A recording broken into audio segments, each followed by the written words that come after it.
இந்த பூமியை பார்த்து அப்படி கைப்பிடித்து வர ஒரு தோழிகள். அந்த நிக்கிறது ஒரு அழகு தானே. ஆனா இப்ப வந்து அப்படி இல்லை. கல்யாணம் மட்டுமல்ல, நிச்சயதாம்பரத்தை அன்னைக்கு மாப்பிள்ளை பண்ணி ஜோடியா போட்டு ஆட்டப்பட்டு வர்றாங்க. எதுக்கு? ஆட்டம் தான், ரசனை தான். என்னன்னு சொல்லுங்க, டெக்னாலஜி டெவலப்மெண்ட் தானே. இல்ல இப்ப அதான் நடந்துகிட்டு இருக்கு. ஓ, நம்மளுக்கு எல்லாம் அப்படி ஒரு குடும்பமே இல்லையே. நீங்க உங்களுக்கு அவ்வளவு வயசாயிட்டா? ரொம்ப வயசாயிட்டு இருக்கீங்களா? இது வாலிப பையனுக்கு சொல்றாங்க. ரைட். உங்களை மாதிரி ஆளுக்கு என்ன மாதிரி ஆளுக்கு இல்ல, வாலிப பசங்களுக்கு. வாலிப பிள்ளைகளுக்கு. பின்னால 6 அடியில் ஒரு மனுஷன் இருக்கா, அவருக்கான்னு பாருங்க.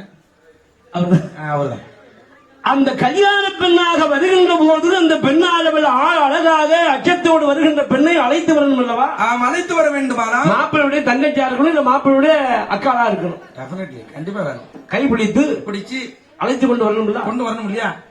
ஆமா. அந்த அழைத்து வருவதற்கு எனக்கு ஒரு தோழி இல்லை என்று சொன்ன போது மாயவன் பார்த்த அம்மா இவ்வளவுதானா? இவ்வளவுதான் விஷயமா? அஞ்சாது. கவலைப்படாத.